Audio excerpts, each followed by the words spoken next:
What's up, everybody? This is Dr. Zeb, and welcome to the Rehab Christian Center Sunday morning virtual experience. I'm so grateful to be here with you today, and so grateful you have tuned in, and so honored that you've joined in with us this morning. Listen, it is June the 12th. We are, I think, at the halfway point of the summer, and that happened really fast. This summer is really flying by, but I'm certainly hopeful and prayerful that everything is going well with you. Listen, start liking the video, sharing the video. I have a very powerful message that I'm going to share with you this morning.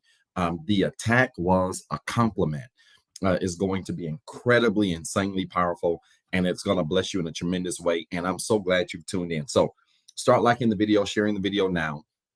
And I'm ready to get into this message and get right out of your way today so that you can enjoy the rest of your Sunday. Again, the attack was a compliment is what we're teaching today. It's going to be powerful. And again, just another one of those messages.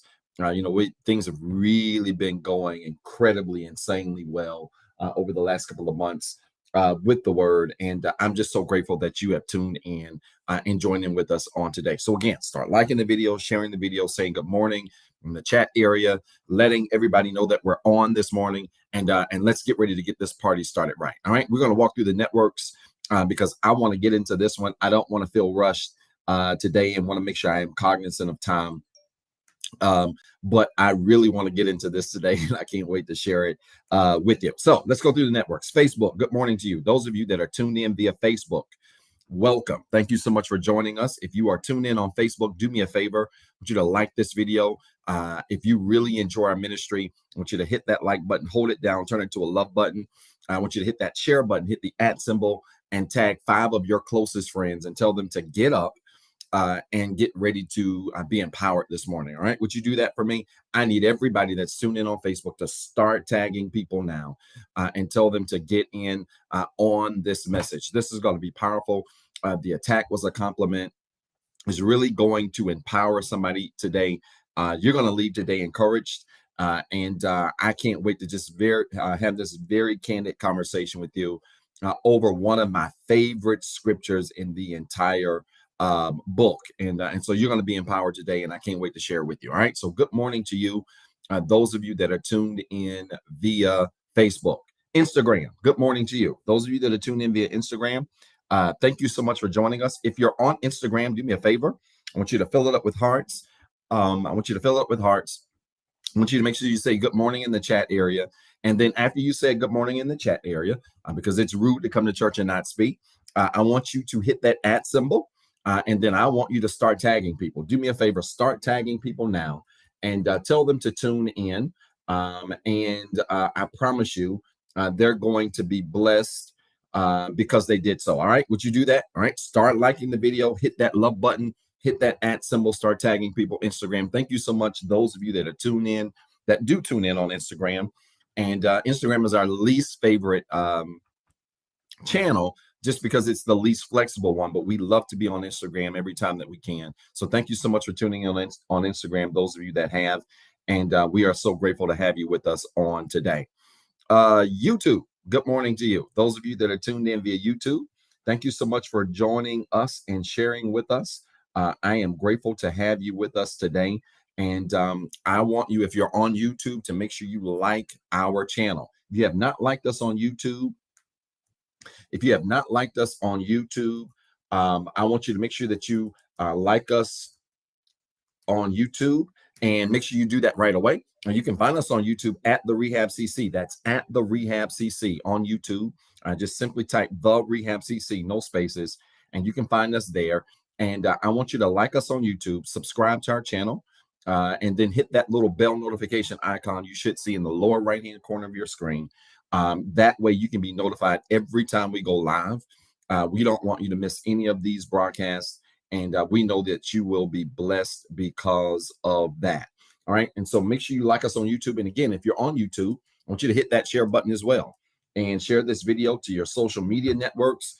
If you're not on social media and you're on old school email, you can actually share through YouTube that way. And but I want you to do that.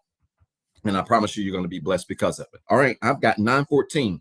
I'm going to give you all 30 seconds now to keep sharing this video. We're going to get ready to walk through our declaration. It's so good to see you, Ms. Milner. Certainly praying for you still and your family. on the passing of your mother, and just really praying for all of you that are going through challenging situations. I want you to know that everything is going to be all right. I'm a living witness. Things sometimes get worse before they get better, but you're going to be fine in this season of your life, and I'm praying for you. All right, I want you to like this video, share this video, make sure you say good morning. We're getting ready to go through the declaration. I am getting my screens together. I've got so much going on over here, but we're going to make it work. Good. Okay.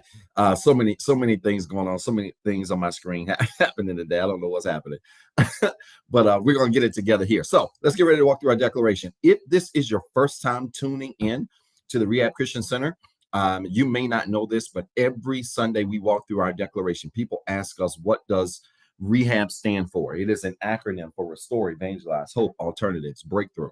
It is the 5 pillars by which we attempt to operate ministry, even in a pandemic, or at the end of a pandemic, and or through a pandemic, whichever way you want to word it. But nevertheless, we walk through this declaration every Sunday because we know that the power of life and death is associated to the things that you say. In other words, the words that you speak and the tone and the spirit by which you speak them have the ability to change your life in one direction or the other. And so we're going to walk through the declaration on this morning, and I'm so excited to walk through it with you. And so wherever you are, you can repeat this declaration with us. It doesn't matter if you're driving, if you're getting ready for work, if you're still in the bed, like some of you are, especially my friends on the West Coast. I know what that's like. I'm still getting over this 3-hour time adjustment. My brain is still kind of groggy. But if you're even on the West Coast and you're laying in the bed, I want you to check out and say this declaration with us. Why? Because we want to make sure that you set the tone for your week in a proper way by speaking the right things over your life. All right. So say this with us. All right. Let's do it together. You ready? Let's say it. Restore. We declare that everything that is broken, lost, hurt, or destroyed that belongs to us and has been designed by God is restored. My faith is restored. My joy is restored. My mind is restored. Even my lost time is restored. I am no longer broken. The fact that I'm alive means I have another chance. My faith has restored me.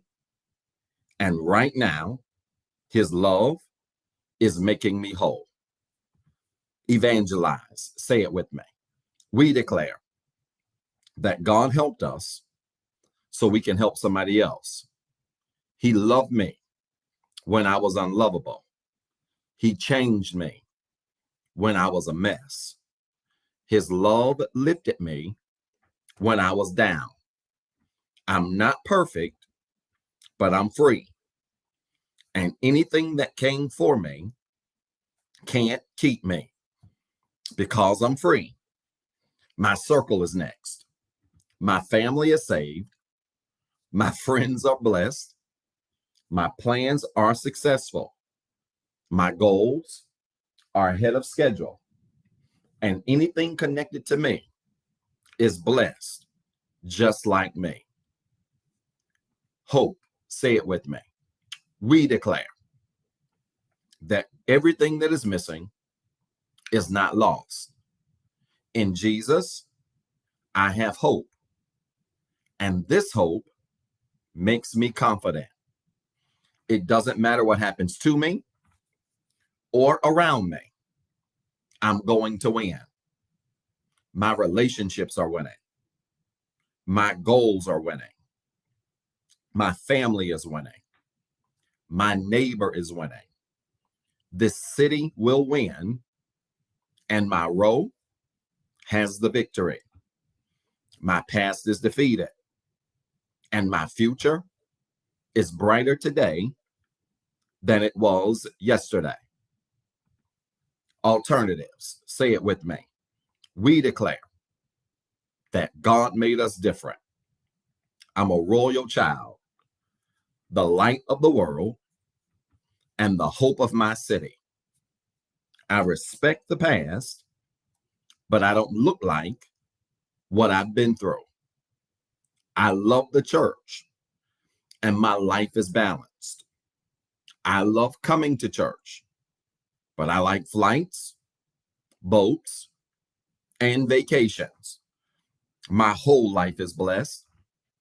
I am the head and not the tail. I am above and not beneath. I am a lender, not a borrower. And every place I go belongs to me. Breakthrough. Say it with me. We declare that God has a breakthrough with our name on it. I have some challenges, but I am not defeated. No weapon formed against me can prosper. And I know that all things are working for my good. Things are not breaking down. They're about to break through. There is a breakthrough in my career. There is a breakthrough in my home. There is a breakthrough in my health. There is a breakthrough in my finances. I am here on purpose, for a purpose, and everything that went wrong is getting ready to turn around. Did you make that declaration with us today? If you did, do me a favor. I want you to type in the comments quickly, "It's already done." Would you do that? Hurry. I want you to type in the comments quickly, "It's already done." It's already done. No, better than that. It's going to get better. Would you do that? It's going to get better. I think I jumped over into 2021. It's going to get better. Hurry.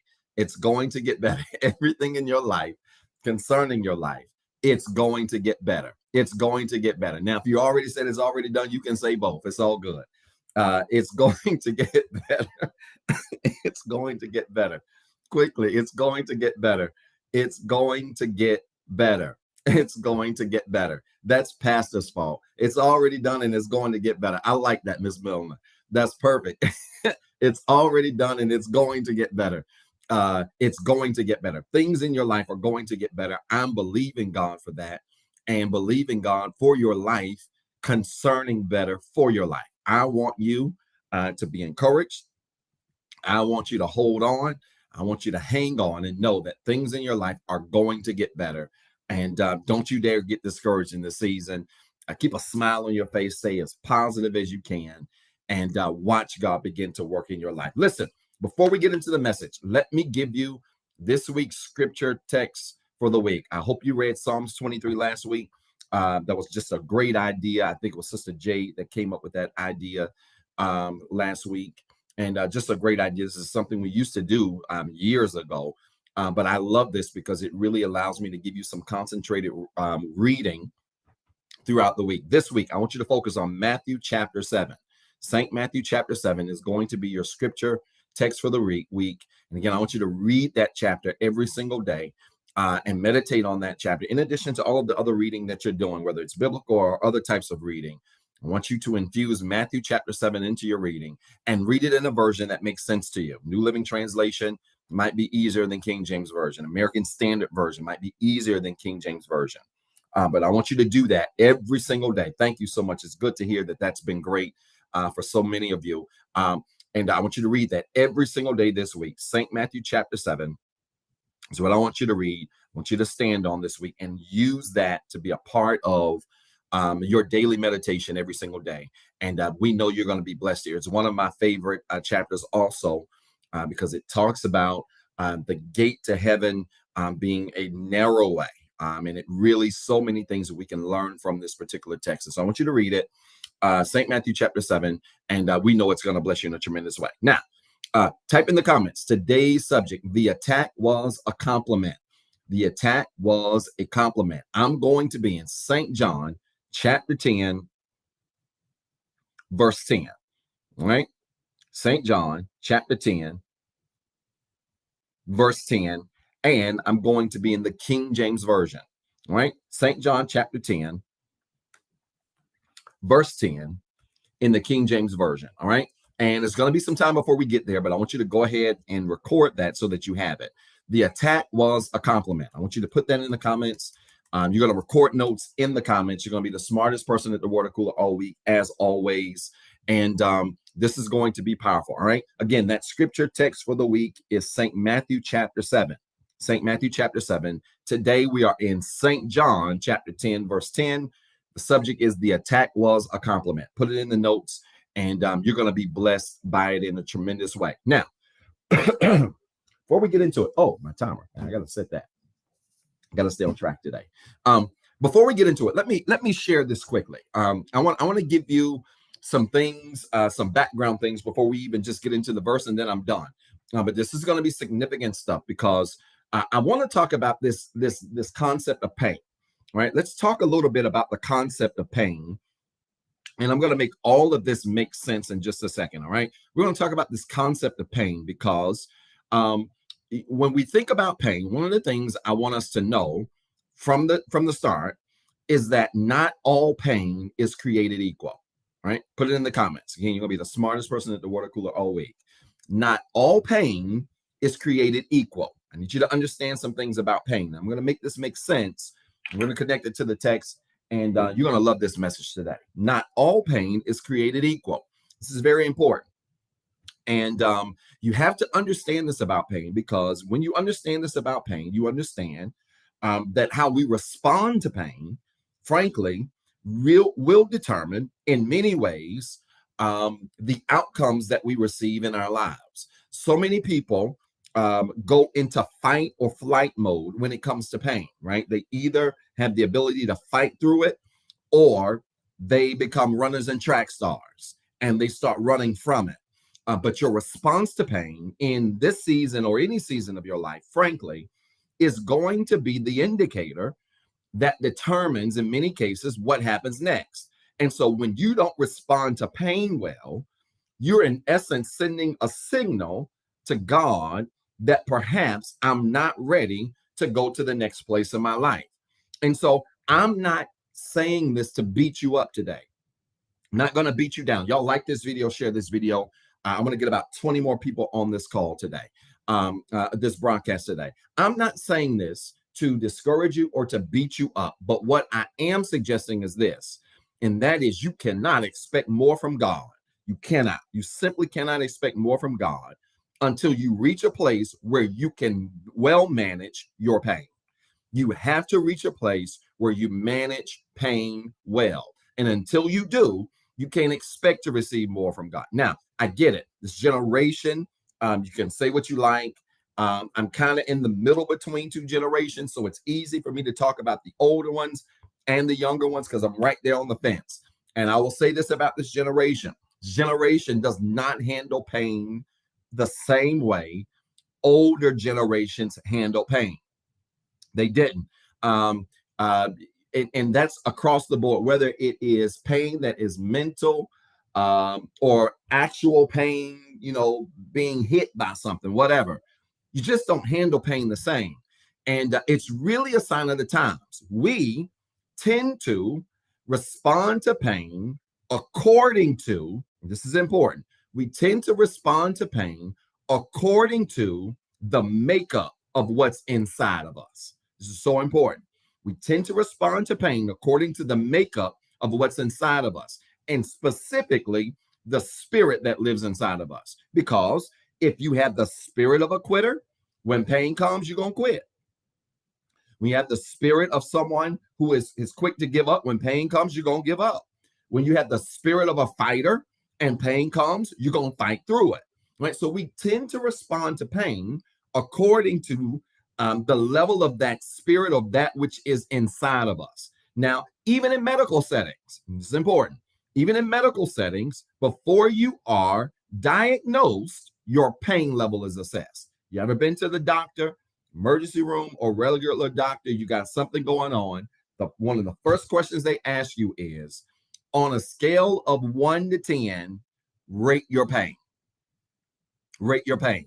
And I've been to emergency rooms and doctors with folks that have a headache and they say a 10, right? Now, unless it's a migraine, let me just put a little pin there. Unless it's a migraine, because a migraine, from what I understand, I don't have migraines, could feel like a 10, right? But you know those people that, do you all know those people like me that always diagnose every level of pain a 10, regardless of what it is? right? It could be something serious like a stab. It could be something minor like a paper cut. But for some people, pain is always diagnosed on the highest levels. You got to be careful because I've discovered this.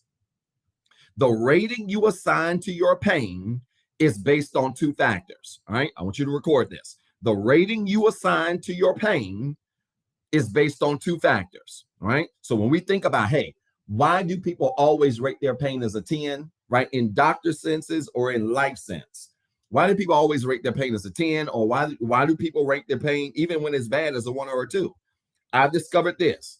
The rating you assign to your pain is based on two factors. Number one, your tolerance level. Okay. Number one, your tolerance level, right? So based on your tolerance level, i.e., what you can take, that will determine how you rate your pain. And some people rate their pain as a 10 when it's really a 5 because they can't take a lot. And some people rate their pain as a 5 when it's a 10 because they can take a whole lot. And I'm going to say this to all of you. As you grow, just as you grow physically, you should be able to endure more, i.e., a paper cut on a grown-up versus a paper cut on a 6-month-old should be two different responses. Why? Because the 6-month-old does not have the same level of tolerance as an adult. It's the same experience, but not the same tolerance. I want to share this with all of you, that as you grow in your faith, your tolerance level should get higher. Are y'all listening to me? The notes are quiet. I hope I got you tuned in today. As your faith gets stronger, your tolerance level should get higher. In other words, as you grow in Christ, as you grow as a believer, your tolerance level should be stronger.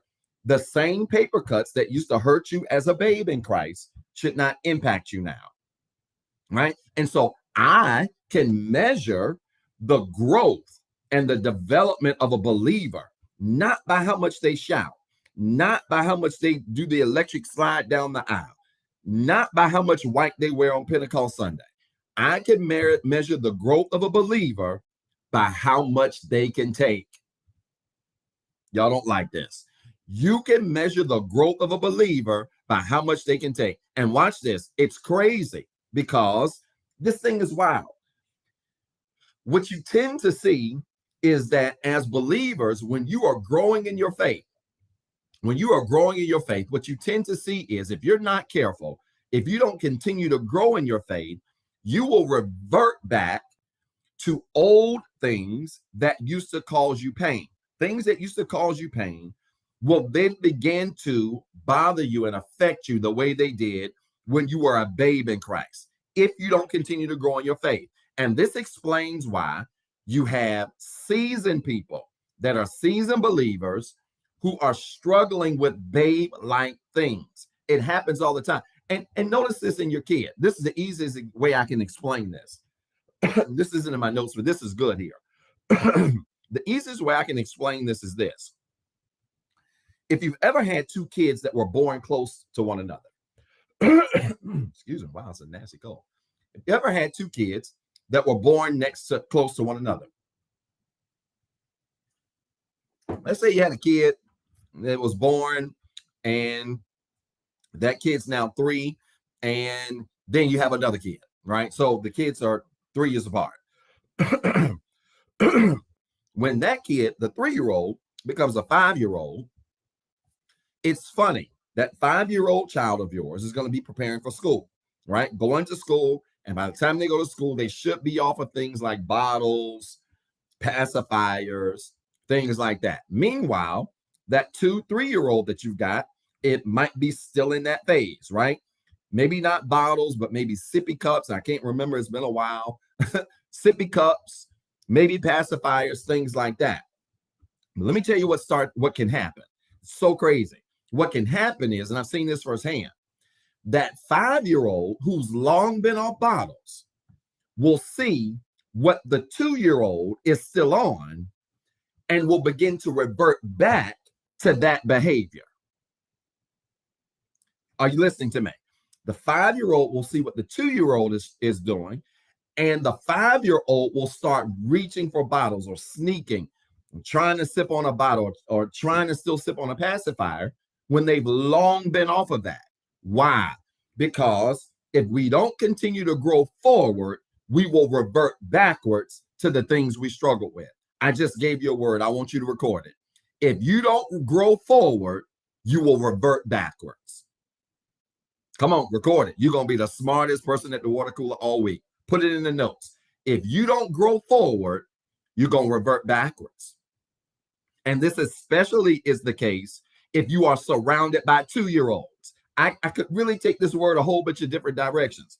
This is especially the case if you are surrounded by 2-year-olds, meaning if you are surrounded by people who are doing stuff that you used to do backwards. Back in the day. If you don't grow forward, you're going to revert backwards. And this is why when it comes to our tolerance level and what we can take and our ability to be able to take things, it is critically important that you continue to grow forward in your faith. Because as you grow forward, your pain tolerance grows higher. You don't get hurt, you don't get confused, you don't get stumbled by the things that you used to get stumbled with when you were a babe in Christ, right? So again, when we're talking about the rating that we assign to our pain, right? When they say, hey, how do you rate your pain from 0 to 10? It's based on 2 factors. Number 1, your tolerance level. Number 2 is this. You ready? Your experience, right? Your experience. In other words, what you've been through before plays a role in the level you assign to your pain or how you respond to your pain. There is no better way, no better teacher to help you navigate through pain like experience. Experience prepares us to be able to navigate the waters of pain. And this is why so many of us have not died, quit, given up in very difficult circumstances. Why? Because we've got experience with pain. We've experienced painful situations. And when you've experienced pain, then your tolerance for pain is greater. Your ability to manage pain is great. Listen, if you've had stitches before, that means you've had a deep enough cut that would require stitches. If you've had stitches before, a paper cut ain't going to bother you. Right? If you've broken your arm,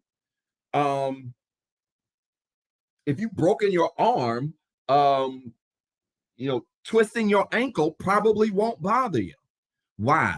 Because your pain tolerance has already been set through your experience. And this is why I'm going to challenge all of you today. You got to stop negating the impact, and the power of your experience. Are y'all listening to me? Stop negating the power of your experience. Stop minimizing the power of your experience.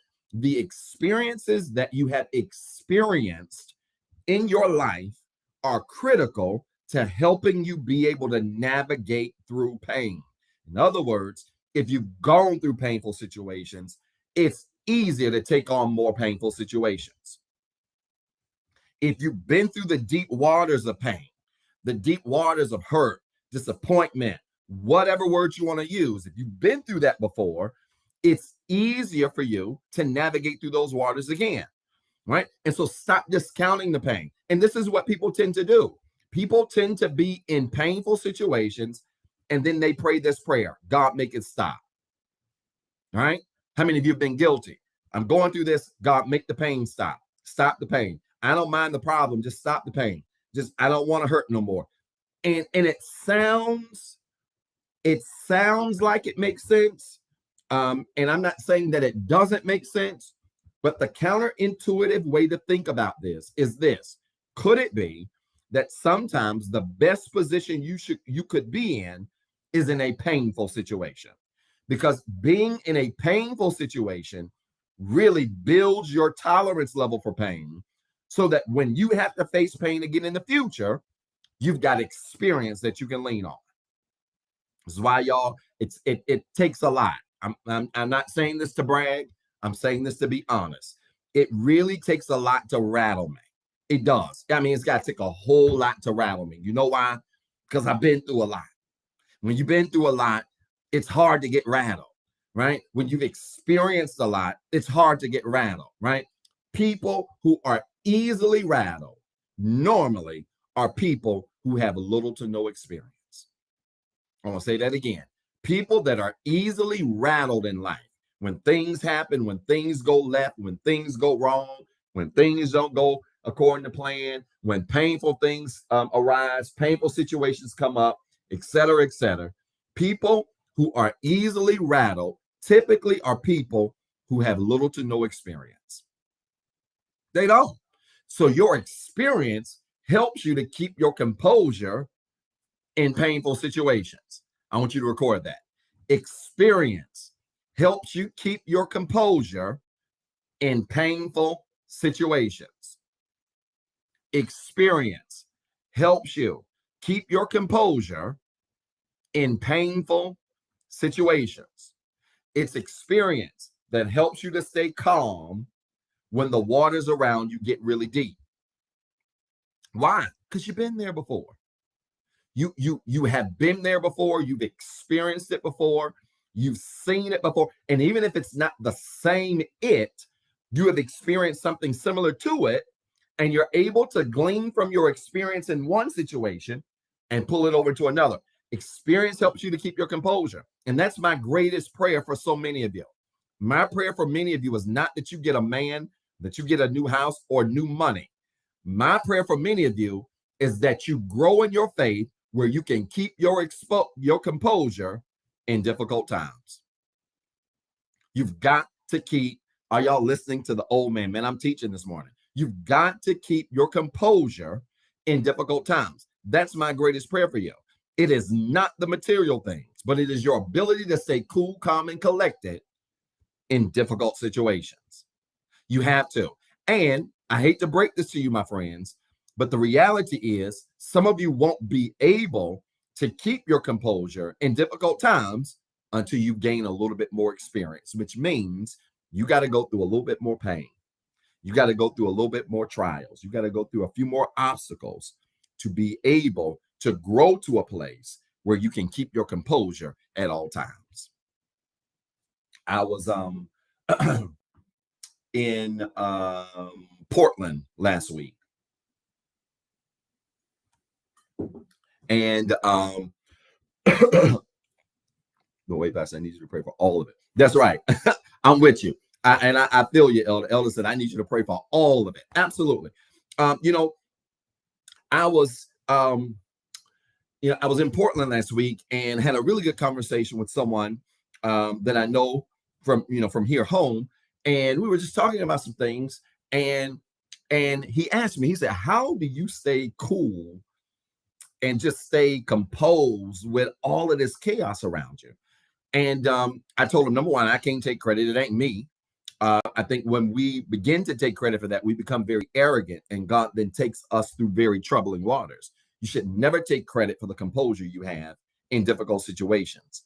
The glory and the credit belongs to God. Don't ever forget that, right? So I told him, I said, number one, it ain't me, it's God. But number two, when you go through painful and difficult and troubling experiences, and you've seen a lot and you've endured a lot, you lean on your experience to get through painful times, right? You lean on your experience to get through painful times. And this is what I want to challenge some of you. Maybe you are facing something financially, right? Let me give you this example because I gave him the same example. Maybe you are facing something financially that you've never faced before, right? You've never seen this trial that you're in financially before, but physically in your health, you've experienced a major operation that you were able to get through, right? So you've never seen this financial challenge before, but you've endured a major surgery or a major operation. Here's what you do. You take the experience of the surgery and the pain you endured and the experience that you endured, that you grew through there, and you apply that same grit, determination, focus to your situation that you're facing financially. You don't have to experience the same things to build composure. You can take experience from different things and apply them to new situations to build composure where you are. In other words, if you trusted God through the surgery, you can trust him through your tough financial situation. If you trusted him through your tough financial situation, you can trust him through your difficult relationships. Are you listening to me? Right? So we apply the composure and the success from other experiences to the experiences that we experience now to get the strength to go through, right? But hear me, this is important. Experience helps you keep composure. Yeah, I know it hurts, but my prayer in this season for so many of you is that God would teach you how to keep your composure in difficult times. I want him to keep your composure. Yeah, I want him to give you a man. I hear you, elder. Yeah, I want him to send you a woman. Yeah, I want him to send you the job you want. Yeah, I want him to send you the financial breakthrough you desire. But I also want him to send you a sense of composure. So when things go left, things are not adding up, things are not moving and multiplying the way you want to, you can be so cool that people have to pinch you and wonder if you're going through. He was laughing. He was like, Doc, he said, I gotta tell you, man, I know some stuff you've experienced over the last couple of years. I just look at you, man, in these presentations and stuff you're doing. And I was like, this dude, you sure you're going through that? Yeah, I am. I'm going through some stuff. I'm facing some stuff, things I got to figure out, things, challenges, things I'm working on, church, all kinds of places. The reality is I'm able to keep my composure because while I ain't experienced some of this stuff before, in many ways, I've been here before. That's how you keep your composure. You gather and glean from your experiences in one space, and you pull them to the space that you're in, and let that experience bring about patience, and that patience bring about hope. And then hope is going to cause you to not be ashamed. You've got to make sure that you lean on your experience to get through what you're going through. Now, I want you to look at this, because when we go to St. John chapter 10, verse 10, all right? St. John chapter 10, verse 10. I'm almost done, but this is about to get real good here.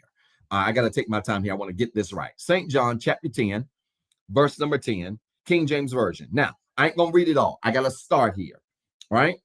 The thief cometh. Yes, I am going to read it all. St. John chapter 10, verse 10. The thief cometh not, but for to steal and to kill and to destroy. I am come that they might have life, that they might have it more abundantly. Let's deal with this word thief. This is important. Let's deal with this word thief, all right?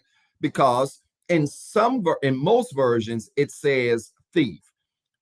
But the word thief in the Greek can also be translated into adversary, all right? And so I want to talk about the significance of a thief or an adversary. This is going to make so much sense, y'all. Y'all going to be so smart all week long. People are going to just be blown away. I want to talk about the significance of a thief and an adversary. This is important because both terms are necessary to understand, here we go, how the devil attempts to stop you. Get ready to encourage somebody today. Somebody's going to be really encouraged today. Understanding the term thief and understanding the term adversary, right? Because they're interchangeable in the text. Understanding the term thief and the term adversary are critical to understanding how the devil attempts to stop you. All right. Now, let's look at the word thief. I want you to record this. You ready? The work of a thief is intended to accomplish three things. The work of a thief is intended to accomplish three things. You're going to be so smart. This is going to make so much sense, right? Again, we want to talk about both terms because the devil literally comes at you as a thief or an adversary to stop you. The work of a thief is intended to accomplish three things. Number one, to evaluate you. This is going to be so powerful. To evaluate you. I'm riding on the plane and I'm typing my notes for this message in my iPad. And this thing really made a lot of sense here. Number one, the work of a thief, number one, is to evaluate you. In other words, a thief Before they rob you, they size you up. They size up what you do. They size up what you have. They size up who you are. Folks who had their cars broken into, things stolen out of their cars, their homes, expensive things.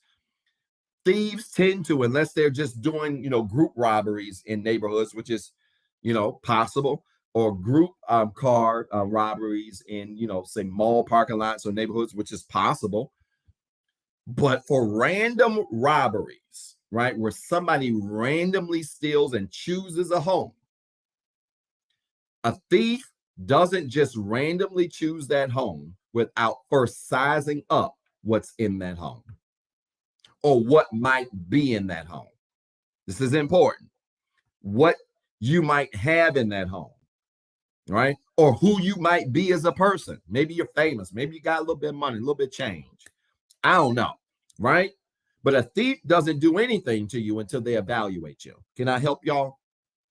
Some of you, right now, the devil is evaluating you. He literally is. He's checking you out. He's checking out what you have. He's checking out what you represent. He's checking out the path that you're trying to go on. And so the first phase of attack normally is evaluation. He scopes you out. Number two, the second phase is to surprise you. Right? So at first, the thief evaluates you. Then the thief surprises you, i.e., he breaks into your house, whether you're there or not. You don't know when he or she is coming, and they catch you off guard. When you least expect it. Can I help y'all? There are some things that are happening in your life. I feel like running through my house.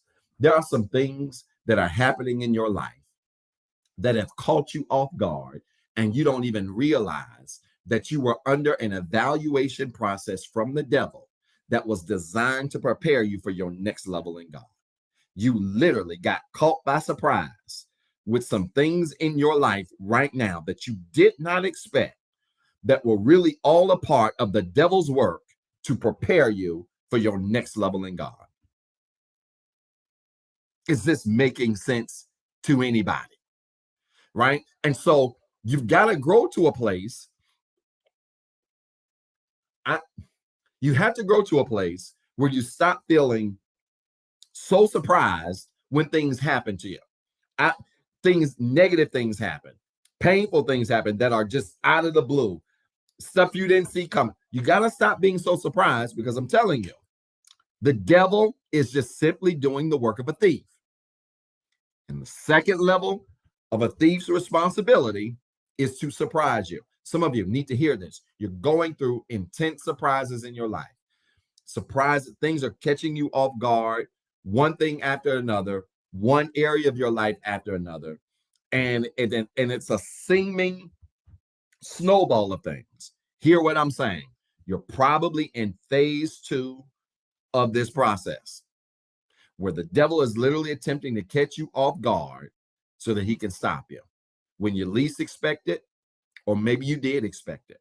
But most of the time, it's right off guard. And that's okay. Don't take that personal, y'all. If we knew when the thief was coming, we would never get robbed. If you knew when the thief was showing up, you would never lose anything. If you knew when the thief was coming, you would probably be prepared. Here's the thing. When a thief shows up unexpectedly, it's not necessarily about being prepared. It is good to be prepared, but understand this. If you have been doing the things that you should have been doing, and I want to just let me put this into an example so I can explain it better. If you've got, let's say, a house alarm, I'm just gonna make this very simple. If you got a home alarm system on your house, and somebody breaks into your house, the alarm is going to do what it's supposed to do, unless they get real, slick, try to, cut the wires or do something crazy you see on movies or whatever. The alarm's going to do what it's supposed to do, and that is either stop the robber or the thief, or at least slow them down until authorities can come. Right? When you have prepared your life and you have been making preparations to go towards the goals you have set in your life, when the devil unexpectedly shows up, it shouldn't throw you that far off guard because you have some things in place. And see, where I get concerned is when people get caught off guard in their life, but they haven't been preparing for the things that caught them off guard. Right? I think another easy example we can understand is insurance. This is what insurance is for. And this ain't in my notes, but I'm just thinking of ways I can really make this make clear sense. And it's worth mentioning right now. Everybody on this call, you need insurance. Need insurance. I didn't mean to go here, but I'm here, and I'm going to take a moment to talk about this quickly. 30 seconds. You need insurance. What is insurance for? It is designed to help you or your family or people connected to you if something happens to you. And it is a classic example of the element of surprise in our lives. When surprise shows up and folks don't have insurance, it creates a burden for the people that remain. I want you to get insurance. Y'all, listen to me. I ain't fussing at you. I'm just keeping it 100. Get insurance. We want to be able to grieve if something happens to you, and we want to be able to do it in peace. This is very important, right? That's what insurance is for. And so this is how the devil shows up. He shows up to surprise us, to catch us off guard, and his appearance might catch us off guard. When things go left in our lives, those things might catch us off guard. But if we've been prepared, even if it shocks us, we can still make it through. You ain't gonna die. You ain't gonna fail.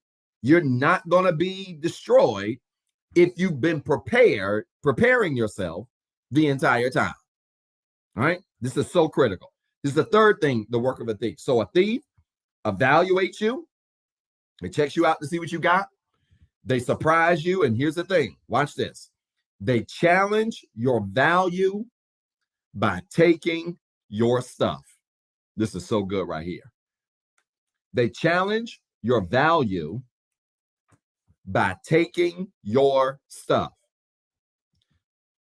A thief evaluates you, surprises you, and then they challenge your value by taking your stuff. Listen, y'all, if you've ever been stolen from, I don't know if anything deflates you more than having something stolen from you. Can anybody relate to this? I don't know of anything that probably deflates your spirit more, especially if it's something you've worked for, you've been saving for. Maybe you got a watch from Jacob the jeweler or something.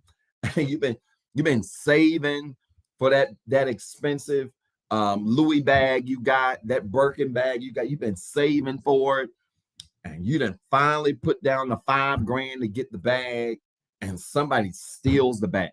Nothing deflates your spirit more than being stolen from. Let me tell you something. What's critical about this is that the reason why the devil wants to steal from you is not to get what you got, but it is to deflate your spirit. Pardon me, I'm about to run around my house. Are you listening to me? The reason why the devil steals from you is not to have what you got, but it is in an attempt to deflate your spirit, because he understands that if he can pull the air out of your spirit, it doesn't matter. It doesn't matter what you got. It doesn't matter what you've accomplished. It doesn't matter what you built up. That stuff is nothing. He realizes that if he can destroy and deflate your spirit, then you will never be the same person. You'll never have the same perspective. You'll never have the same drive, the same energy to go after the things that you plan for your life, after the things that God has intended for your life. And so I'm telling you, the devil sometimes shows up, the work of a thief, the devil sometimes shows up to literally try to deflate or challenge your value by taking away your stuff. And this is, again, especially important when you've worked to have what you've got. Now, you might not have a lot, but at least it's yours, right? This ain't about how much you got. You may not have a Birkin bag. You might just have a little TJ Maxx joint. That's okay. It's yours. You work for it. You earned it. You worked your hours for it. And I'm telling you, I'm here to tell you, sometimes the devil literally comes to try to take things from you just so that he can deflate your spirit. I like that, Mr. Carl. So he can steal your happiness, so he can deflate your joy. It ain't even about your stuff. He can get a Birkin bag. Devil can get a Birkin bag. The devil can get a TJ Maxx bag. He can get all of that stuff.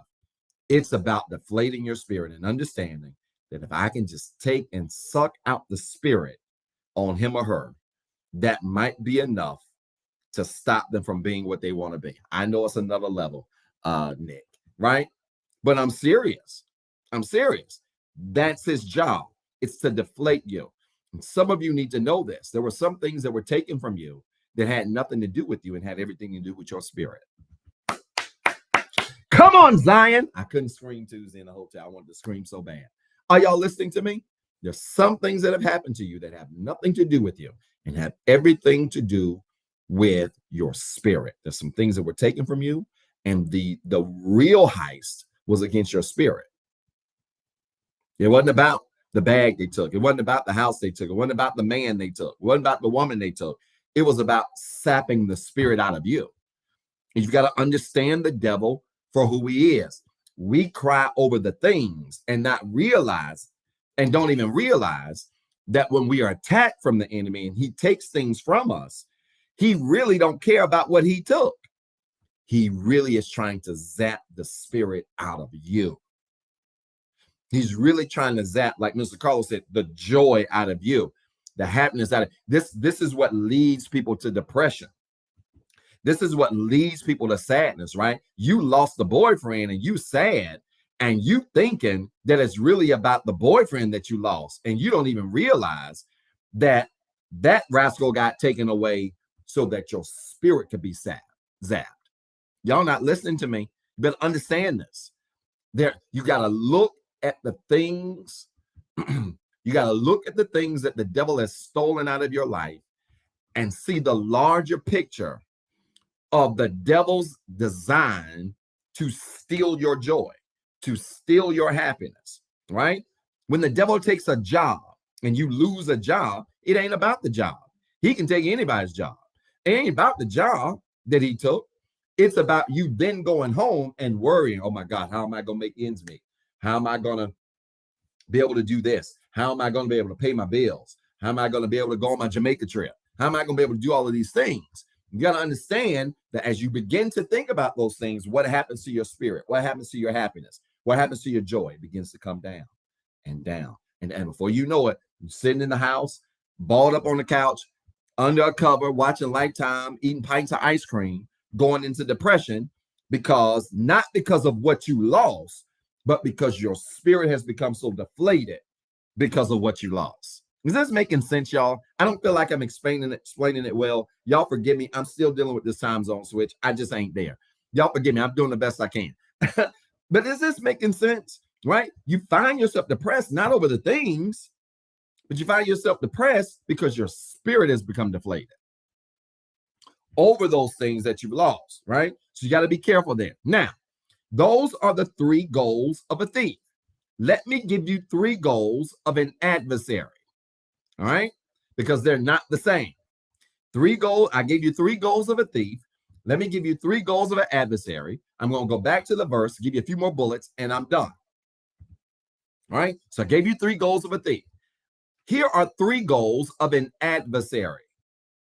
Number 1, the number 1 goal of an adversary is to oppose you.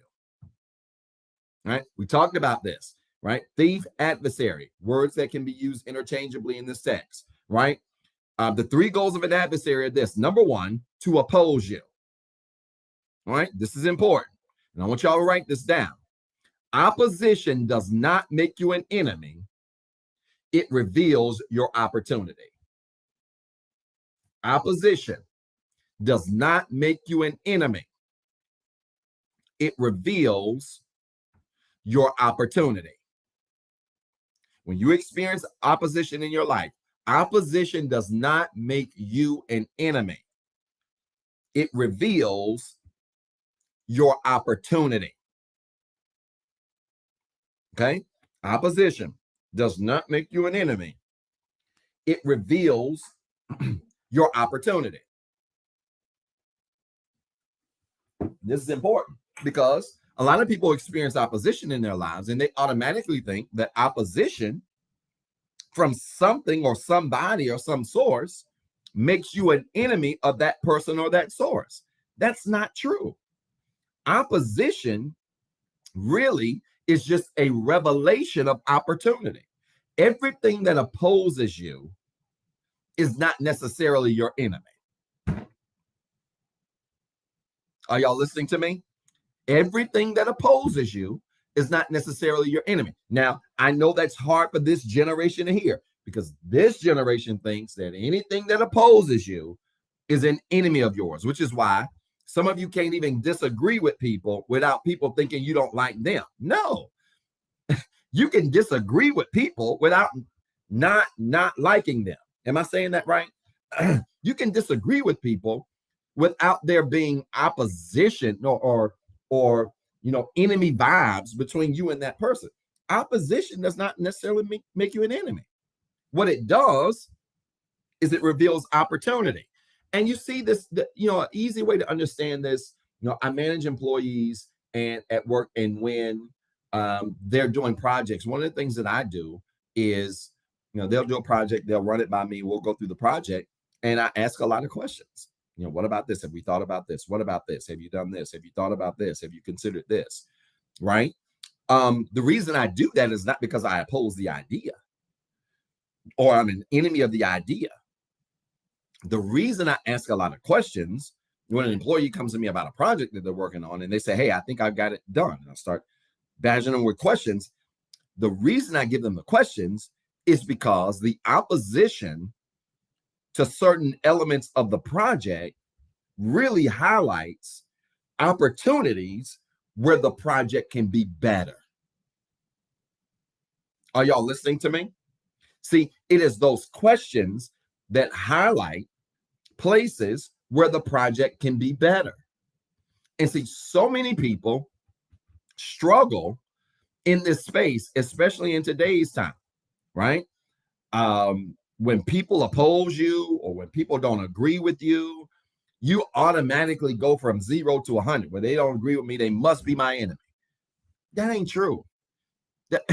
Well, they don't like my idea, so they must not like me. No, I cannot like your idea and still love you. But people are so extreme in this space because they don't understand the beauty of opportunity in opposition. Man, that was good. People get frustrated here because they don't understand the beauty of opportunity in opposition. And when you recognize the beauty of opportunity in opposition, you recognize that some things come to oppose you to highlight to you where the opportunity is. Are y'all listening to me? And I want to say this. The greater the opposition in any area of your life, the greater of opportunity in that area. The greater of opportunity or the greater level of opposition in any area of your life, the greater the level of opportunity. This is so important. Any level or area of your life where the devil is really opposing you is really an area where he is highlighting great areas of opportunity. This could be in your finances. This explains why many of you struggle in relationships. Many of you struggle in relationships over and over and over and over and over again. And it'd be great levels of struggle. You know why? Because that great opposition in your relationships is an area that God wants to use as an opportunity for you to really be blessed.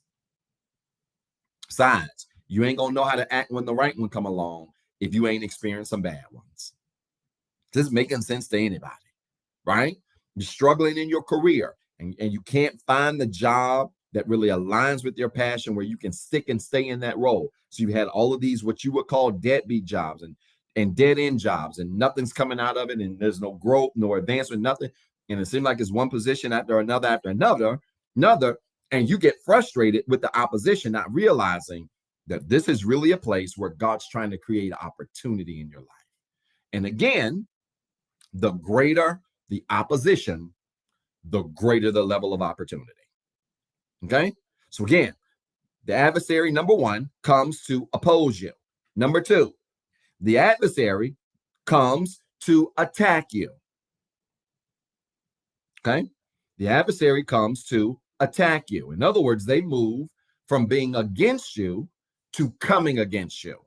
And this is where we leap over into this enemy territory, because an adversary is not an enemy until they switch from opposition to attack.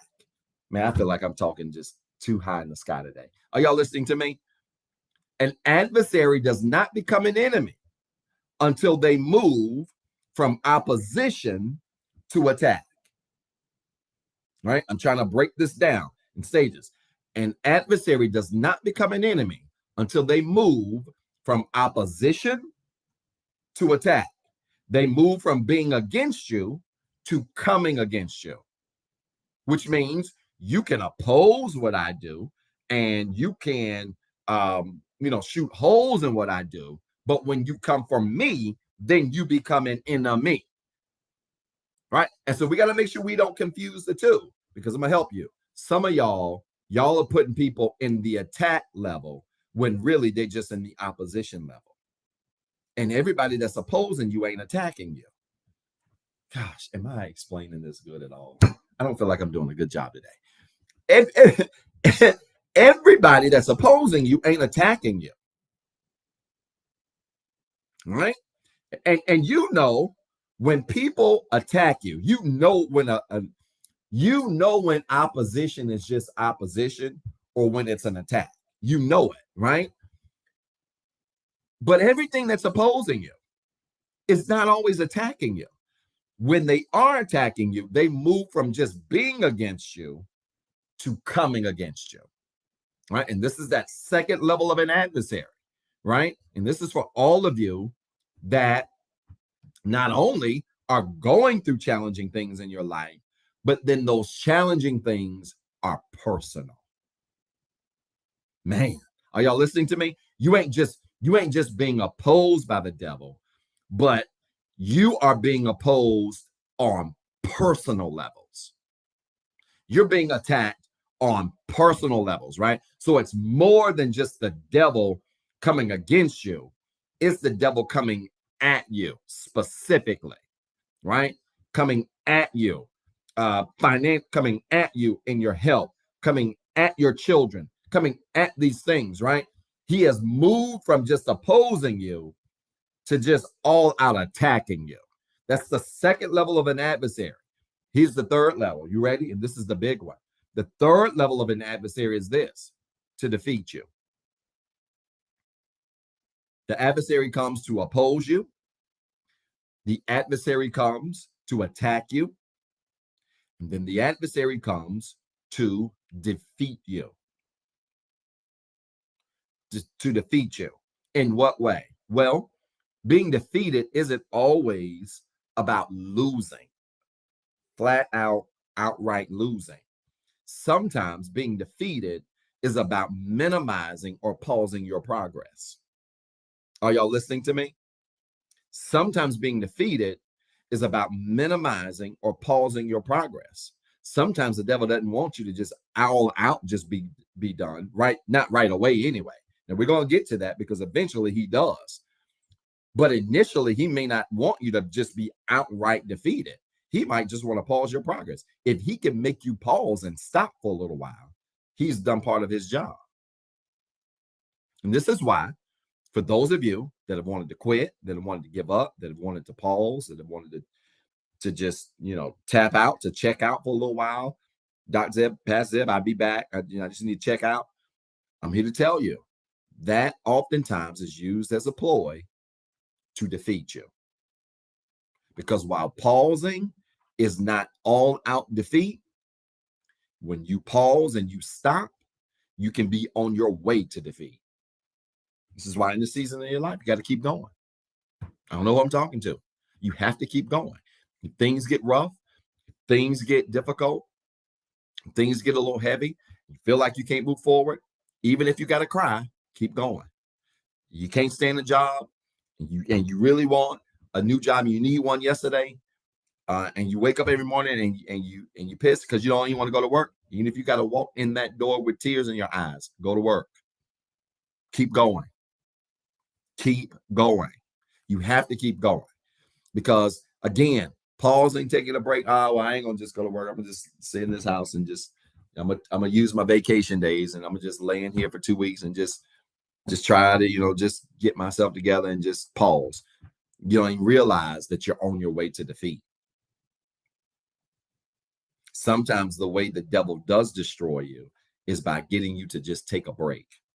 Now, y'all, I know y'all don't, I'm not talking about a vacation. All right. I'm not talking about a vacation or nothing like that. I'm talking about pausing from your goals, pausing from your dreams, pausing your ambition towards those things that you plotted for your life, and just saying, listen, man, this is overwhelming. I just need to chill for a second. You got to be careful with that. You have to be careful with that. Get help if you need it. Get assistance if you need it.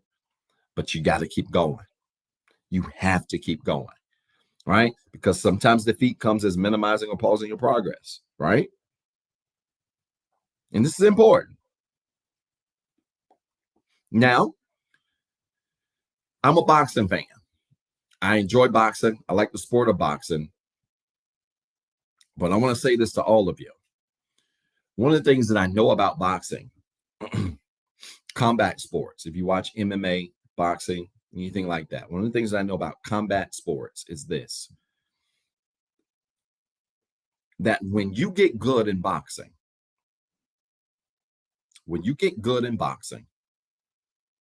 or MMA, more people want to fight you. And the better you are, the more people want to fight you. Anybody see where I'm about to go here, besides getting up and running around my house?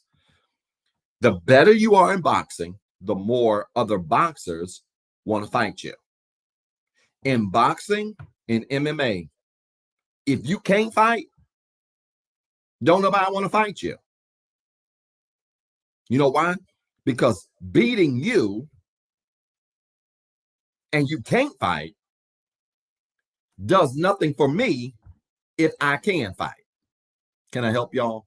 Some of you are in the fight of your life, not because you're weak, not because you ain't got nothing to lose, not because you ain't got nothing going for you. Some of you are in the fight of your life because the devil, I like that, Sister Swan, literally sees you as competition against the plans that the devil has for your life.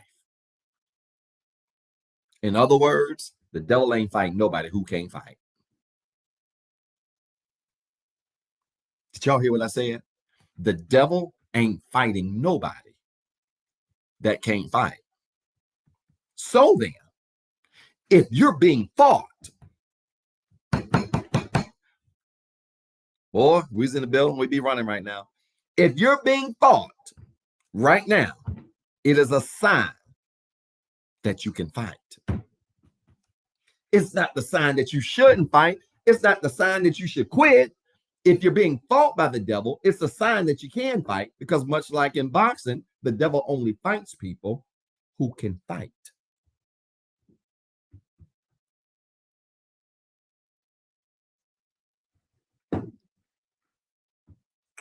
That's all he does. That's all he does. The devil only fights people who can fight. This is why some of you are in the fight of your lives right now. You've got major fights in so many different areas of your lives, so many things attacking you in so many different areas of your life, and you don't even realize that the attack, the fight, is really a compliment to your ability to fight. Come on, Zion! Talk back to me. The fight is really a compliment to your ability to fight. The devil ain't fighting nobody who can't fight. He ain't swinging on nobody who can't swing. because he has nothing to gain from that. You're being fought in these areas of your life because it is a reflection of the fight that you've got inside of you. So if you can't fight, you ain't gonna get many fights. If you do get a fight, it's gonna be small little fights. You know, the raggedy boxes don't fight big boxes. They fight the little raggedy boxes like them, because you got to prove that you can fight. You got to get to the place where you can prove you can fight. But when you really can fight, let me tell you something. You gonna know you can really fight by the level of attacks that come your way. So look, I don't want to disparage anybody, but let me just say this. Some of you are crying over some of the attacks that you're in right now. And I wouldn't dare minimize anything that anybody goes through at all, because what you're going through is what you go through. I wouldn't dare minimize that. But let me say this to you. There are levels when it comes to God. I want you to go ahead and record this right now, because this is where I'm going. We're about to get into St. John chapter 10. There are levels to every single attack. There are levels. There are levels to every single attack. And I don't mean any harm. Some of you are crying over things and you're really just at level number 1. You have not gotten to the pain level of 8 or 9 yet to experience intense fights in your life. And it is probably because your ability to fight right now is just at a level 1. There are levels to every single attack. And the reality is, if you watch the fight, I'm talking to y'all, it's more women than it is men. I'm not going to assume that you didn't watch it as women. But this recent fight with Gervonta Davis and Rolly Romero is a classic example of this. Fight in New York. Classic example in Brooklyn. Classic example is Rolly Romero is running his mouth. This ain't gonna make sense to y'all if y'all don't know nothing about boxing, but you're gonna catch the analogy. Young boxer Rolly Romero running his mouth. He won maybe like 14 fights, fighting against Gervonta Davis, who's like 28, 29-0, who's had more experience, who's had harder fights, and he's running his mouth against this guy that he's about to fight. And he got caught coming in blindly, recklessly, got caught right on the chin and knocked him out. And one of the most poignant things that his trainer, one of the boxers, was it Spence? I think it was Spence. It was Spence said when they interviewed him after the fight, said, "Were you surprised?" He said, "No, because there's levels to this. Like, you 14-0, that's great, but that man was 28-0. that man been in wars, and all you doing is running your mouth, and you found out that there's levels to it, y'all. Your life is the same way. Some of y'all, I get it. You're going through some difficult things, but the reality is you just 14-0.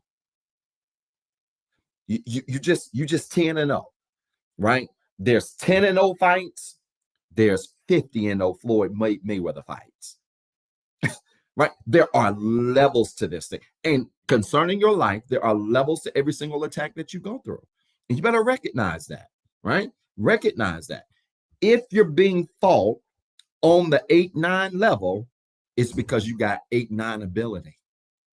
You're not getting no battles in your life to the level or to the extent by which you can't handle it.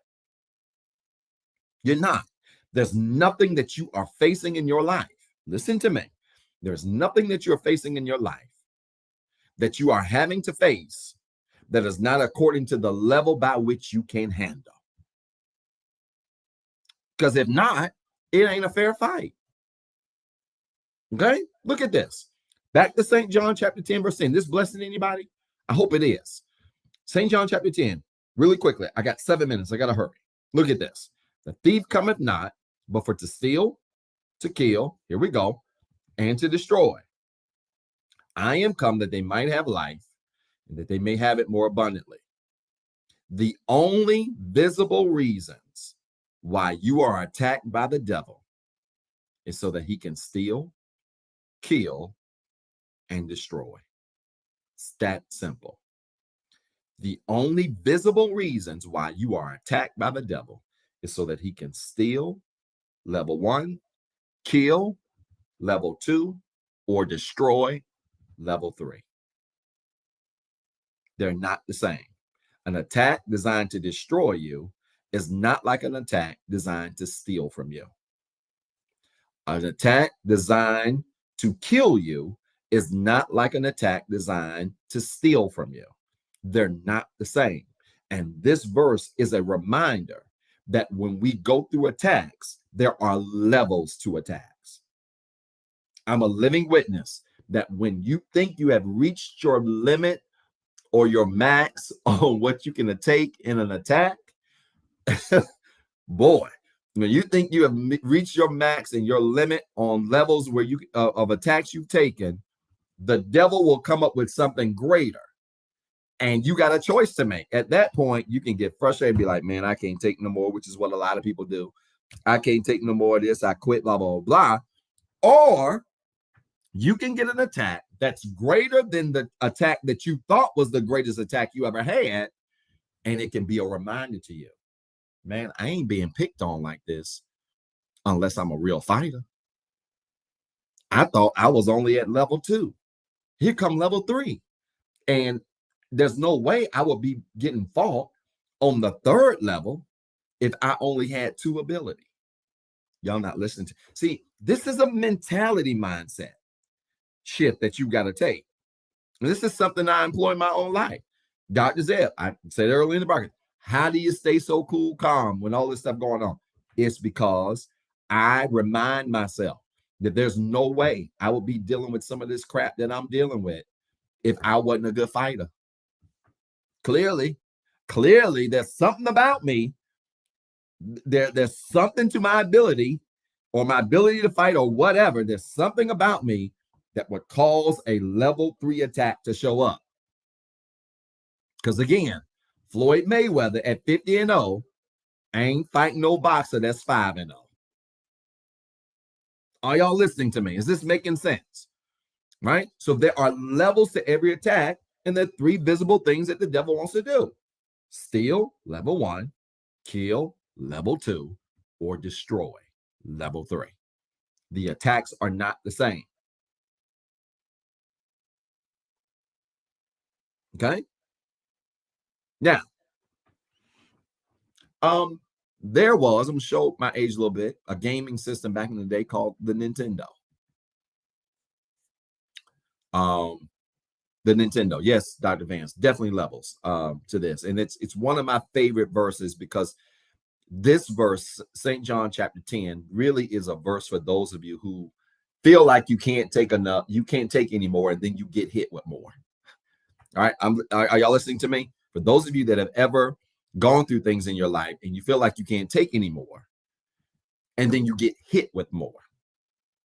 Okay? This verse is really for you because it's a reminder that there's levels to attack. But there was a gaming system called the Nintendo, and it was a game called Super Mario Brothers. And if you played Mario Brothers, you know the first level of Mario Brothers had 8 levels, right? There was a 1-1 through a 1-4, then a 2-1, and it went all the way up to level 8. Okay. And you would beat the game, and then we would beat it and do it again, right? Here's the thing about Mario Brothers. The game starts off easy. You could have never picked up a joystick. On level 1-1 on Mario Brothers, you can beat that level and never having played a game or a gaming system in your life. Okay? It starts off easy, but here's the thing. For every level you complete, the next level gets harder. For every level you complete, I want y'all to record this. I'm making this make sense. I'm closing. For every level you complete on Mario Brothers, the next level gets harder. Now, because see, there's an invisible way you're being complimented. You don't even realize it. Watch. On Mario Brothers, for every level you complete, and in life, by the way, but let's just stick with Mario until we all make it make sense.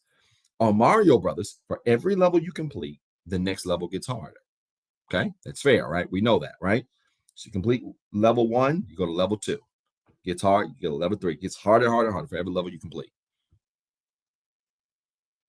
The harder levels don't mean you're doing bad. The harder levels mean you're doing well. I don't feel like this is making sense. Maybe I'm not explaining this well today. When you progress on Mario Brothers or any other game you played before, and you go to the next level because you passed the last board, you go to the next board, your progression to the next board that's harder is not an indication that you're doing bad. Your progression to the next board that's harder is an indication that you did well on the last board. Can I ask y'all a question?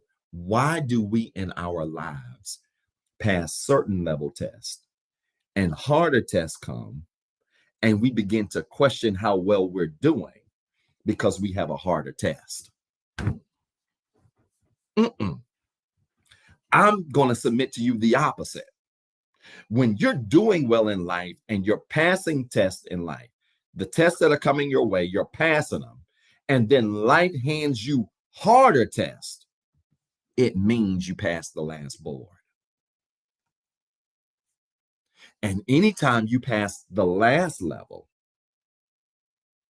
when you go to the next level, it's going to be harder, but that ain't an attack.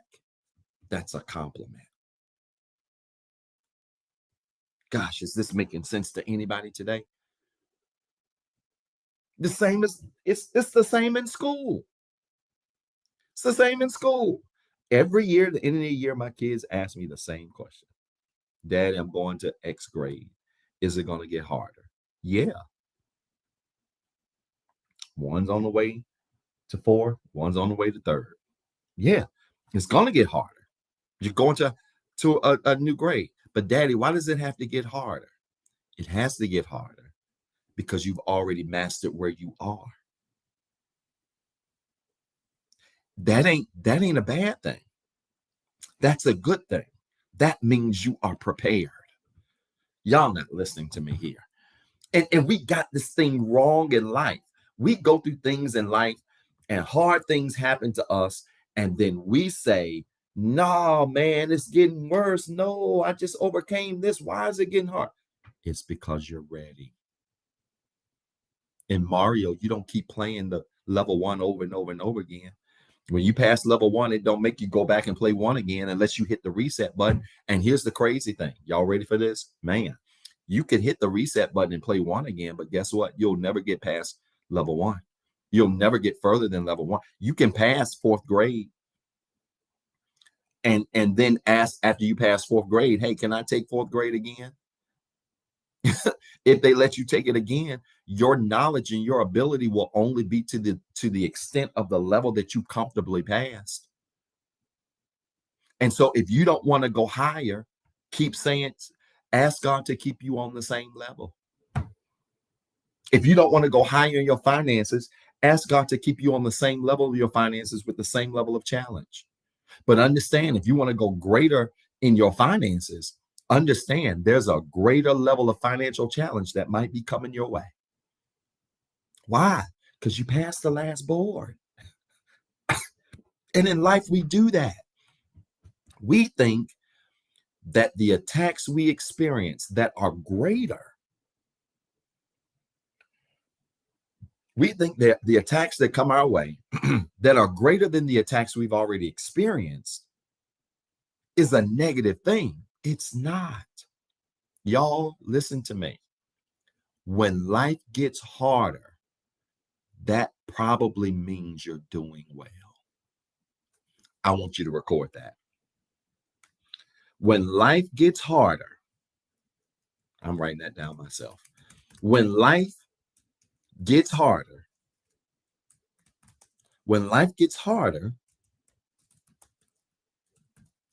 it probably means you're doing well.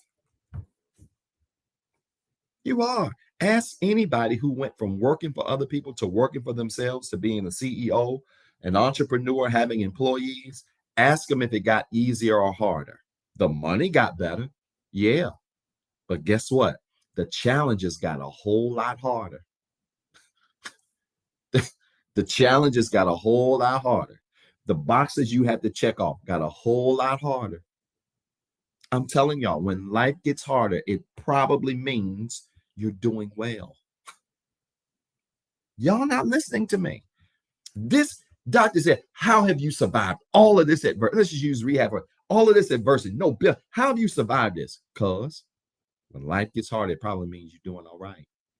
When the challenges get harder, it probably means you're doing okay. It probably means you passed the little test on the little small level that you go. Now you're getting ready for something greater. I'm telling y'all have to keep that in the forefront of your mind. That's how you don't go crazy. That's how you stay focused. That's how you keep going. You remember that when life gets harder, probably means you're doing well. Life does not come to compliment you with an E. Complement. Life doesn't come to compliment you with an E, because a compliment is something that goes with you, right? So your challenges, your attacks don't come to stay with you. Challenges, life comes to compliment you with an I. And that I means that the challenges are for you, but they don't stay with you. Man, I just gave y'all a word. Y'all want me to explain that again? Life doesn't come to compliment you with an E. Because something, when it compliments you with an E, that means it goes with you, just like peanut butter goes with jelly. They're a complement. They belong with each other from now until the end of time. The attacks that come into your life aren't meant to stay with you. Trouble don't last always. You heard that phrase, right? Trouble don't last always. The attacks that come in your life aren't meant to stay with you. With an E, they're meant to come and leave with an I. They're meant to compliment you with an I, meaning they come for you. They belong to you, but they ain't going to stay with you. All you got to do is pass the test. Man, that was a whole mouthful. Y'all missing this. That was a word. They come to you, but they ain't going to stay with you. The storm might come to you. It ain't going to stay with you. The storm ain't going to compliment you with an E. It's going to compliment you with an I. And you can't lose sight of that. When you don't lose sight of that, then you realize that when life gets harder, you're passing tests. When challenges get a little bit rough, you're passing tests. No, it ain't my prayer that the challenges get harder. I believe there is a rest in God. God gets us to a place where eventually we find rest. But I also know this, that if you're going to go to higher levels, you're going to experience higher challenges. It's a reality of the matter. But they're not here to compliment you with an E. They're here to compliment you with an I. Why? Because you're passing the test. Y'all, did this bless anybody today? I'm out of time. I done ran over, of course. This bless anybody today? If it did, give me the hand emoji, something. The hand up emojis, fill it up with hearts, do something, let me know. I told you, this is going to be a powerful message today. I want you to see your pain and challenges a whole lot differently after today. I don't want you to see what you're dealing with the same old way. Think it's personal, take it's personal, because it's not personal. What you are experiencing in your life is a compliment, right? And the only time it is not a compliment is if you ain't passing the test. Because reality is, same Mario Brothers example. If you don't pass level 1 and them little monsters eat you up and you get 3 shots and you don't pass level 1, guess what? You got to start over and take it again. The reality is you don't go to the next level until you pass the level that you're on. You don't get promoted to the next level until you pass the level that you're on. Stop asking God to promote you and ask God to give you the strength to pass the level you're on. It's a different prayer. I didn't stop asking God for promotions a long time ago. I don't want no doggone promotion. God, give me the strength to pass the level that I'm on. I want to master. Are y'all listening to me? Somebody better hear this. I want to master the level that I'm on so that when I am promoted, I am prepared for the next level. Don't just send me to 5th grade and I struggled in 4. Let me pass 4 so I know I'm prepared for 5th. Right? And so many of us get into this, God promote me, promote my business, promote my relationships, promote my money, promote this and promote that. You ain't passing the test on the level that you're on. You're not passing the test at the space that you're in. You got to pass those tests first. You got to ask God to give you the strength to pass where you are, so you are prepared for the next level, right? So it's not a prayer for promotion, but it's a prayer to pass where you are. All right, that makes sense, y'all? Listen, I want to pray for you. You got a prayer request, I want you to type it in the comments right now. Every morning, 4:30 in the morning, I am up. Pray over your prayer requests. Pray over the things concerning you. It was a struggle last week, 3 hours behind. It was a big struggle. But I get up, I pray over your requests, pray over the things concerning you. And I want you to know that I'm going to be praying for you this week. If you've got a prayer request, you can type it in the comments right now. I always go back and watch the replay on Sunday evenings, sometimes during brunch when I'm having brunch. And I just watch the replay and try to get to the prayer request section so that I can know what I'm praying for. If you've got a special prayer request that we cannot see, you can email your prayer request to info@rehabcc.org. That's info@rehabcc.org, and put in the subject line prayer request. And that email will get routed to my email address automatically. And we will certainly pray over your request. Again, that's info@rehabcc.org, and put in the subject line prayer request. All right. And that prayer request will come to me and we will certainly pray over it. But I want you to type in your prayer request right now, really quickly. Put it in the comments.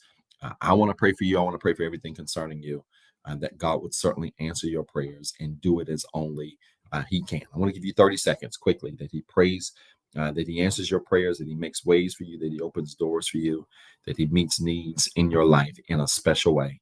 Listen, I am absolutely believing He's going to do it. And I want you to believe that He's going to do it as well. I'm praying for your families, good, your health, absolutely. So many of you have been going through some difficult health challenges, and I'm certainly praying for you. Many of you have reached out to me. I've been in communication with so many of you, and I want you to know I'm praying for you. I am. I think one of the greatest currencies we have is not money. It's our health. It is our well-being and how healthy we are, because money means nothing if you ain't healthy enough to enjoy it. And so I am certainly praying for your health and well-being, mentally, emotionally, physically, financially, that God will continue to make ways for you and open doors as only He can. Good. The prayer requests are pouring in today. I love it. They're pouring in today. I love to see this. This is just good. Now, this is one of my favorite portions of the broadcast, because everybody should have something that they need prayer for, me included. I got a list of stuff that I need prayer for, and we all should be praying over things in our lives. And so I'm praying for you and praying for your situation, that God would certainly make a way as only He can. Let's pray. I want you to clasp your hands like this. It's a silent symbol of faith. I want you to touch and agree with me right now, because we're getting ready to pray, and God's getting ready to answer prayers in your life. All right? Pray with me now. Let's do it. Father, in Jesus' name, I thank you today for your word. Thank you for this time of gathering you've given us. I pray that something was said, something was done that has challenged somebody today to want to live for you as never before. Help us to recognize through this word that there's levels of attack in you, but there's also levels of breakthrough. There's level of miracles. There's levels to compliments that you give us through the adversity that we go through. Help us realize that great levels of attack are not personal, that great levels of attack are not negative, but they're really compliments to the spirit that you placed inside of us, to the ability that you've given to our futures, to the plans that you have for our lives. God, we want to be everything you called us to be. And so we cannot die or stop at the level that we're on, but help us to find the strength and the tenacity to continue forward to higher levels and deeper depths in you. Now, God, for every prayer request that's come across this line, every prayer request that's been typed in the comments, every prayer request that's been emailed to our inbox, we lift these prayers up to you now and ask now, God, that you would answer the prayers of your people as only you can. Make ways, open doors, meet needs, grant heart's desires right now, heal bodies, touch minds, touch spiritual conditions, emotional conditions. Help your people, God, to live the most balanced life that they absolutely can. Not just spiritually successful, but help them to be emotionally successful, physically successful, financially successful, successful in their careers, successful in their homes, in their relationships, their marriages. Whatever connections they have, God, help us to be as well-rounded and balanced as we can be. Because you said in your word that you desire above all things that we would prosper be in good health, even as our soul prospers. Help us, God, to prosper on all levels this week. And God, we won't take the credit, but we'll continue to give you the glory because it's where it's deserved. It's in Jesus' name that we pray.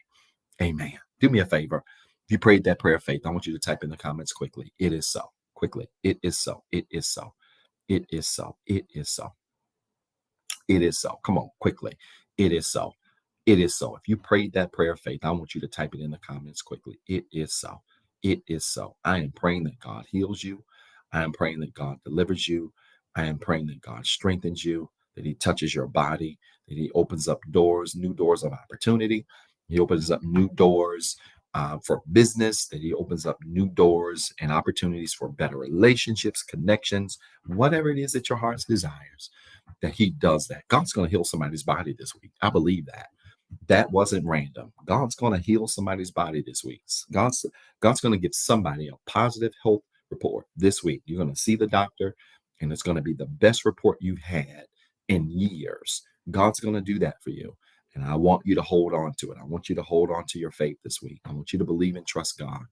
And I know he's going to make that way for you. Listen, if you're listening to this broadcast now and you want to be saved, if you want to dedicate your life to Christ, I want you to stop what you're doing quickly.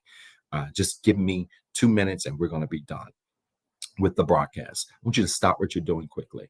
The Bible tells us that if we confess with our mouths, if we believe with our hearts that Jesus Christ is who he is and did what he did for us, we are saved. This is a very powerful thing that we come to know in Romans 10:9, 10:10. This salvation, this matter of salvation is not about being perfect, but being saved is about admitting that you have flaws, but that you serve a God that's greater than your issues. And I want you to dedicate your life to Christ today. If you want to be saved, I want you to stop what you're doing. If you're at brunch, I want you to put down the bacon. If you're in the swimming pool, I want you to swim over to the side so you can hear me clear on that loudspeaker. Doesn't matter what you do. If you're driving, I want you to pull over. I want you to dedicate your life to Christ today. And there is no better time, no better opportunity than right now to do that. If you want to be saved, I need you to repeat this prayer of faith with me. Okay? Say this with me. Say it. I'm a sinner. I'm not perfect. I've made some mistakes. I have some flaws. And I have some failures. But I do believe that Jesus Christ was born of a virgin, lived on this earth just like I'm living. He suffered, bled, and died on the cross. But 3 days later, rose again for my sins. Because he lives, I can live, and I am saved. My friends, if you prayed that prayer of faith, I want to welcome you to the royal family of Jesus Christ. You have made an incredible decision today in giving your life back to him. I want you, if you prayed that prayer of faith, I want you to put in the comments right now, #salvation. Why, Dr. Zeb? Why do I have to do that? #salvation. Why do I have to do that? You trying to embarrass us? No, not trying to embarrass you. We want to celebrate with you. The Bible says heaven rejoices when one person, one soul gives their life back to Christ. We want to rejoice with you today. If you've dedicated your life to Christ, I want you to put in the comments, #salvation, because we want to celebrate with you and celebrate this decision that you've made. Now, I need you to go find you a church home somewhere. I don't care where you go. I just got 2 stipulations. It needs to be a Bible teaching, Bible preaching ministry. And it needs to also be a ministry that welcomes everybody. I need you to do that. Why? Because the gospel is really for everybody. Jesus did not come just to save people. He actually came to save sinners like you and I. And so I want you to find you a church home somewhere. Doesn't matter. And go be a part of that ministry. Join that ministry. Dedicate your time, talent, and treasure to that ministry. Don't just show up to the church in person or virtually, but I want you to also show up financially, support that ministry, be a part of that community of believers so you can continue to grow in the faith, right? Maybe you're listening in today and you want to be a part of the Rehab Christian Center. Maybe you've heard a message today taught in a way that you've never heard before, and you want to be a part of the Rehab Christian Center. Even in this virtual format, we would love for you to be a part of our ministry. If you want to be a part of our ministry, just type in the comments, #membership. and our faithful moderators will reach out to you, get your information, and we'd be happy to welcome you to not the largest church on the planet, but by far the nicest church on the planet, the Rehab Christian Center. I am working on plans right now for online new member orientation. I'm literally doing about 12 projects at a time right now. I ain't kidding you. It's a lot. A lot. That's why my gray hairs are getting a little bit thicker now. It is definitely a lot, but I want to do that. Why? Because even once we get into a new building and we go to our hybrid format, I don't want to lose contact to our virtual members. And so we're going to be looking at a new members orientation where I'm going to be spending time with you over Zoom or some platform. We're going to be sharing some things about the vision of the ministry, ways that you can support the ministry, ways that we can support you. And so if you want to be a part of the Rehab Christian Center, just put in the comments, #membership. And one of our faithful moderators will certainly reach out to you. And we will be happy to get your information and welcome you again to the nicest church on the planet, the Rehab Christian Center. I think God really did me a favor. I really believe that once we're back in person together, again, whenever that will be, we're back in person again, that the spirits of the people will be so sweet.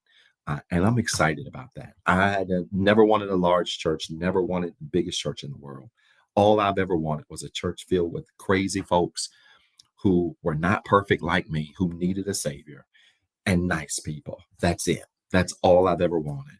And I really believe that God's giving us the desire of our hearts.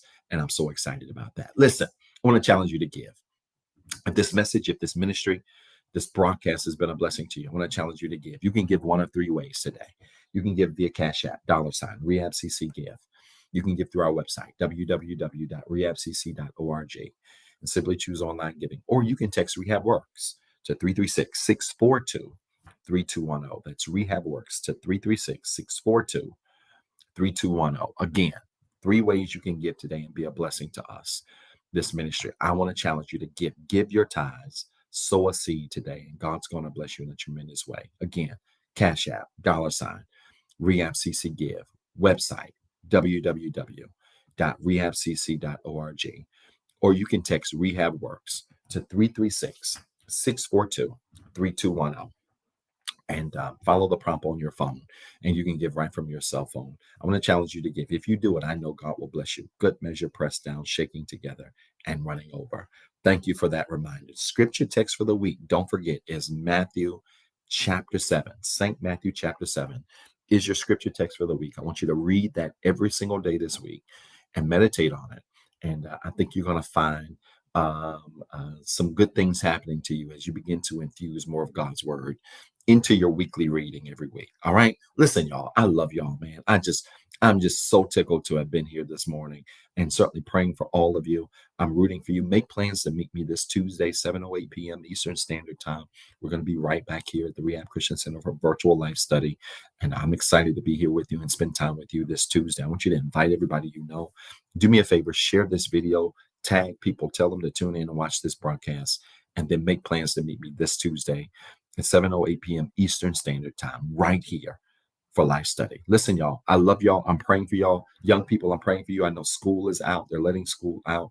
Praying that you have a safe and fun summer, but please, a safe summer, and looking forward to continuing to grow with you and develop with you over this summer, even in this virtual format. All right. I love y'all. I'm praying for y'all. Seriously, rooting for you.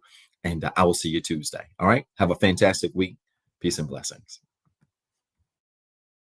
Thank you for watching the Rehab Christian Center live experience. If this broadcast has been a blessing to you and you would like to be a blessing to our leader, Dr. Zeb Talley III, you can sow a seed into his ministry by Cash App at $Pastor ZT3. It is our prayer that this message of hope encouraged, enlightened, and empowered you to be better.